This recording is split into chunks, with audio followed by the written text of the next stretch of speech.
विज्ञान की इस कक्षा में आपका स्वागत है। आज हम लोग कक्षा 9 क्लास 9 के फिजिक्स का गति मोशन चैप्टर के बारे में पढ़ेंगे। देखिए, जब आप अपने आसपास देखते हैं तो आपको दो तरह की वस्तुएं नजर आएंगी, एक जो स्थिर हैं और दूसरी जो चल रही है। जैसे आप जब किसी रोड पे निकले, वहाँ कोई कार गुजरी तो आप देखते हैं कि कार स्थान बदल रही है, एक स्थान से दूसरे स्थान की ओर जा रही है। आप कहते हैं कि कार गति में है। दूसरी ओर आपका जो घर है, घर का स्ट्रक्चर है, आप देखते हैं पहले दिन जहाँ था दूसरे दिन भी वह घर वहीं है, तो आप क्या कहते हैं कि वह विराम की अवस्था में है। उसी तरह से मान लीजिए आप साइकिल चला रहे हैं, तो आपकी साइकिल समय के साथ एक स्थान से दूसरे स्थान तक जा रही है, मतलब आप गति में है, आपकी साइकिल गति में है। लेकिन दूसरी ओर आपके घर के सामने का पेड़ वह स्थिर अवस्था में है, अर्थात विराम की अवस्था में है। इस तरह से हम देखते हैं कि वस्तुओं की दो अवस्थाएं हो सकती हैं, एक गति की अवस्था, गतिमान अवस्था स्टेट ऑफ मोशन, या विराम अवस्था स्टेट ऑफ रेस्ट। जहाँ तक गति की अवस्था की बात है तो हम जान रहे हैं कि इस ब्रह्मांड में बहुत सारे आकाशीय पिंड हैं, जैसे सूर्य है, अन्य तारे हैं, चंद्रमा है, इसी तरह से हमारी पृथ्वी भी है। हम जानते हैं पहले से ही कि ये सारी वस्तुएं गतिमान हैं। यदि सूक्ष्म वस्तुओं की बात जाए तो हमारे अणु परमाणु भी गतिमान होते हैं। अब आप देखेंगे कि कुछ गतियां हमें प्रत्यक्ष दिखाई पड़ती हैं, लेकिन कुछ गतियां दिखाई नहीं पड़ती, लेकिन उनका प्रभाव हमको नज़र आता है। जैसे हवा जब चलती है तो पत्ते उड़ते हैं, जब पत्ते उड़ते हैं तो हम कह रहे हैं कि हवा गति में है।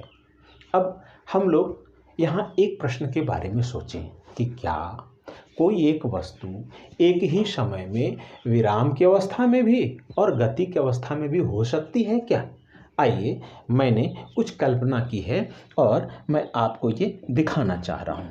देखिए, यहाँ पे ये एक मित्र हैं दो, एक है ये मोहन और ये है सोहन।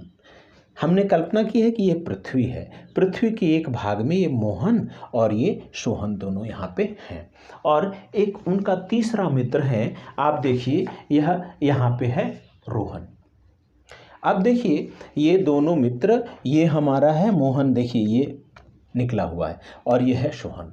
अब जब ये पृथ्वी आप जान रहे हैं गति कर रही है, ये मोहन और सोहन के बीच की दूरी है, पृथ्वी गति कर रही है, समय बीत रहा है। समय बीतने के बावजूद जब सोहन मोहन को देखता है तो देखता है कि सोहन और मोहन के बीच की दूरी बदल नहीं रही है, वह दूरी स्थिर है। अर्थात समय बीत रहा है फिर भी दोनों के बीच की दूरी नहीं बदल रही है, तो यहाँ पर मोहन सोहन के लिए स्थिर प्रतीत हो रहा है, अर्थात विराम की अवस्था में है। लेकिन जैसे ही आप कल्पना करें कि ये तीसरा मित्र है रोहन, और कल्पना कर लीजिए कि ये अंतरिक्ष में है और वह अपने दोनों साथियों को देख पा रहा है। जब यहाँ से रोहन मोहन को देख रहा है तो उसको लग रहा है कि अरे भाई, ये तो समय भी बीत रहा है और समय के साथ साथ मोहन के स्थान में परिवर्तन हो रहा है, अर्थात जो मोहन है उसकी स्थिति में परिवर्तन हो रहा है। मतलब इसको रोहन के लिए यह मोहन गति में प्रतीत हो रहा है। इस तरह से हमने देखा कि एक ही लड़का है मोहन, उसके दो साथी हैं, एक है सोहन और दूसरा है रोहन। जब मोहन को सोहन देखता है तो वह विराम की अवस्था में लगता है, लेकिन रोहन के लिए वो गति की अवस्था में लगता है। अर्थात यदि हमें किसी भी वस्तु की गति का वर्णन करना है या उसके विराम की अवस्था का वर्णन करना है तो हमें कोई एक ऐसा बिंदु चाहिए जिसके सापेक्ष हम उसकी स्थिति को बता सकें, और उस सापेक्ष बिंदु को हम लोग कहते हैं, आप देखिए उस सापेक्ष बिंदु को हम लोग कहते हैं निर्देश बिंदु। निर्देश बिंदु, निर्देश बिंदु का मतलब वह बिंदु या वस्तु जिसके सापेक्ष किसी वस्तु की गति की अवस्था को बताया जा सके, निर्देश बिंदु कहलाता है।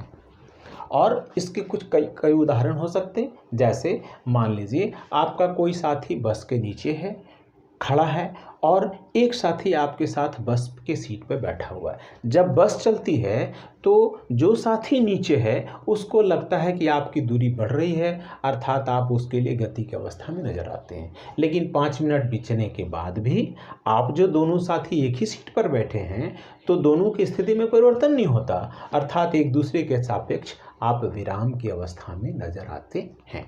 अब हम लोग गति के बारे में और आगे अध्ययन करें। यदि गति को हम लोग देखें तो कई प्रकार होते हैं, उनमें कुछ का हम लोग यहाँ अध्ययन करते हैं। सरल रेखीय गति, यदि कोई वस्तु किसी सरल रेखा में गति कर रही हो तो उसकी गति को सरल रेखीय गति कहते हैं, जैसे सीधी सड़क पर चलती हुई कार। और यदि किसी वस्तु को ऊपर से नीचे की ओर गिराते हैं तो उस वस्तु की गति सरल रेखीय गति होती है। दूसरा देखा जाए वृत्तीय गति, जैसे यदि कोई वस्तु वृत्ताकार पथ पर किसी एक बिंदु के चारों ओर गति कर रही है तो उसके इस तरह की गति को वृत्तीय गति कहते हैं। जैसे हमारे पंखे की गति, वो वृत्तीय गति का उदाहरण होगा। आगे देखें फिर दोलन गति। दोलन गति का मतलब यदि कोई एक वस्तु, मान लीजिए यहाँ पे ये पेंडुलम है, पेंडुलम की ये 3 स्थितियाँ हैं। ये देखिए, ये प्रारंभिक स्थिति, ये यहाँ जा रहा है और फिर यहाँ से यहाँ आ रहा है। तो देखिए ये दोलन कर रहा है अपने माध्य स्थिति की इधर और इधर। इस तरह की गति को हम लोग कहते हैं दोलन गति। अर्थात यदि कोई वस्तु किसी स्थिर बिंदु के इधर और उधर समान दूरी तक गति करता है तो उसको हम लोग कहते हैं दोलन गति। और अगले प्रकार में देखिए आवर्ती गति। आवर्ती गति मतलब यदि कोई वस्तु निश्चित अंतराल पर अपने मार्ग को, गति के मार्ग को दोहराती है तो वह आवर्ती गति का उदाहरण होता है। जैसे पृथ्वी का सूर्य के चारों ओर परिक्रमा करना, उसी तरह से आपकी घड़ी की सुई का चलना, ये सब कुछ उदाहरण हैं जो हमारे आवर्ती गति के उदाहरण हैं। अन्य चीज़ें हम लोग आगे देखते हैं।